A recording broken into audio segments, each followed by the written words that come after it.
नमस्कार दोस्तों, आज का ताजा समाचार। फ्रांस के साथ धोखेबाजी करने वाले ऑस्ट्रेलिया को यूजी ने दिया धोखा, तो वही एयरक्राफ्ट कैरियर से लेकर फाइटर जेट्स तक इजराइल की रक्षा को तैयार, तो वही भारत की जासूसी के लिए रूसी यूएवी का इस्तेमाल कर रहा है दुश्मन देश। आइए सुनते हैं समाचार को विस्तार से।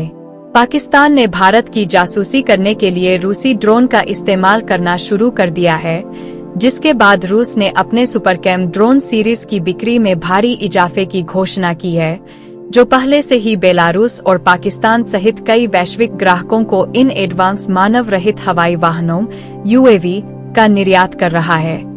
यह घोषणा सुपरकैम ड्रोन के डेवलपर अनमैन्ड सिस्टम्स ग्रुप ने चल रहे army 2024 international military technical forum के दौरान की है। यह कार्यक्रम 12 से 14 अगस्त 2024 तक मॉस्को में पैट्रियट कन्वेंशन और प्रदर्शनी केंद्र में आयोजित किया जा रहा है। अनमैन्ड सिस्टम्स ग्रुप ने कहा है कि सुपरकैम ड्रोन की न सिर्फ रूस में बल्कि बेलारूस, कजाकिस्तान और उज़्बेकिस्तान जैसे पूर्व सोवियत संघ के देशों में भी काफी डिमांड है। सुपरकैम ड्रोन में advance optoelectronic system, computer vision क्षमताएं और ऑटोमेटिक ट्रैकिंग और टारगेटिंग तंत्र है। यह विशेष रूप से अपनी उच्च सटीक हवाई फोटोग्राफी के लिए जाना जाता है, जो कि जियोडेटिका क्लास जीएनएसएस रिसीवर स्थापित करने के विकल्प को काफी आसान बना देता है, जो इसे दिन के किसी भी समय विस्तृत टोही और निगरानी मिशन के लिए एक शानदार डिवाइस बना देता है। 2023 के अंत तक यह अनुमान लगाया गया था कि यूक्रेन में रूसी सेना द्वारा इस्तेमाल किए जाने वाले ड्रोन में से 15 से 20% सुपरकैम S-350 थे। ये ड्रोन उन्नत कैमरों, वीडियो उपकरणों और थर्मल इमेजर्स से लैस है, जो उन्हें अत्यधिक सटीक 3D इलाके मॉडल और फोटोमैप बनाने में सक्षम बनाते हैं। तो वही दूसरी तरफ अमेरिका और इजराइल के अधिकारियों का मानना है कि अगले एक हफ्ते के अंदर कभी भी ईरान इजराइल के ऊपर हमला कर सकता है और इस बार का हमला एक बड़े पैमाने पर होने वाला है। रिपोर्ट ये भी है कि रूस ने भारी संख्या में एयर डिफेंस सिस्टम ईरान को सप्लाई की है। बेरूत में हिजबुल्लाह कमांडर फुआद शुकर की हत्या और तेहरान में हमास के राजनीतिक नेता इस्माइल हानिया की हत्या के बाद मिडिल ईस्ट युद्ध एक दोतरफा युद्ध के मुहाने पर खड़ा है, और इसे देखते हुए संयुक्त राज्य अमेरिका ने पूर्वी भूमध्य सागर में एक नौसैनिक हमला समूह तैनात कर दिया है। अमेरिका ने एयरक्राफ्ट कैरियर और फाइटर जेट्स की तैनाती रविवार को अमेरिकी रक्षा सचिव लॉयड ऑस्टिन और इजरायल के रक्षा मंत्री योआव गैलेंट के बीच ईरान के जवाबी हमले की आशंका को लेकर हुई बातचीत के बाद की है।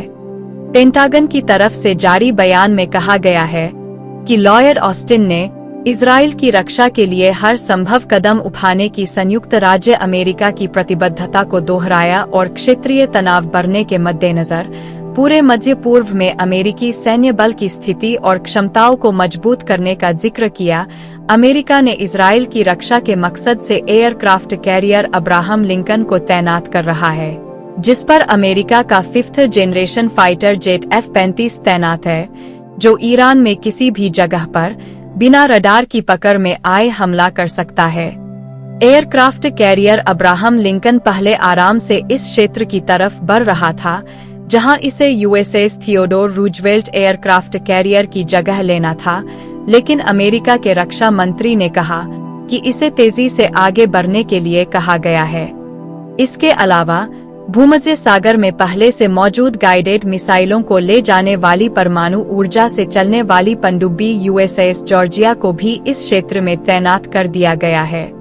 तो वही दूसरी तरफ ऑस्ट्रेलियाई संसद में पिछले दिनों पेश किए गए संशोधित ऑकूस समझौते की कड़ी आलोचना की गई है, और ऑस्ट्रेलिया का मानना है कि उसके साथ धोखा हुआ है, जबकि इसी ऑस्ट्रेलिया ने 2 साल पहले फ्रांस को धोखा दिया था। ऑकस को लेकर नए समझौते में इस बात का प्रावधान किया गया है कि इसके बाकी दोनों भागीदार अमेरिका और यूनाइटेड किंगडम 1 साल के नोटिस पर समझौते से एक तरफा रूप से हट सकते हैं। जाहिर तौर पर ये संशोधन ऑकस के तीसरे देश ऑस्ट्रेलिया के लिए बहुत बड़ा झटका है, क्योंकि उसे परमाणु ऊर्जा से चलने वाली पनडुब्बी का सपना दिखाकर ही अमेरिका ने रातों रात ऑकूस में शामिल किया था। सितंबर 2021 में ऑकूस समझौते के बाद, जिसका मकसद रॉयल ऑस्ट्रेलियाई नौसेना को परमाणु पनडुब्बियों से लैस करना है, उसने कई मौकों पर विवाद पैदा किया है। उदाहरण के लिए, पिछले साल इस परियोजना की कीमत पर भारी विवाद हो गया था, जिसके मुताबिक अगले 3 दशकों में $368 बिलियन खर्च किए जाने थे। लेकिन उसके बाद से इस प्रोजेक्ट में कई बदलाव किए गए हैं। ऑकस से ऑस्ट्रेलिया को मिला बड़ा झटका। संशोधित ऑकूस समझौते के तहत, यदि कोई देश यह निर्धारित करता है कि यह समझौता उनके संबंधित परमाणु पनडुब्बी कार्यक्रमों के मुताबिक नहीं है या उनके प्रोजेक्ट से किसी तरह का समझौता है, तो वो देश सिर्फ 1 साल के नोटिस पर पनडुब्बी सौदे से हट सकता है।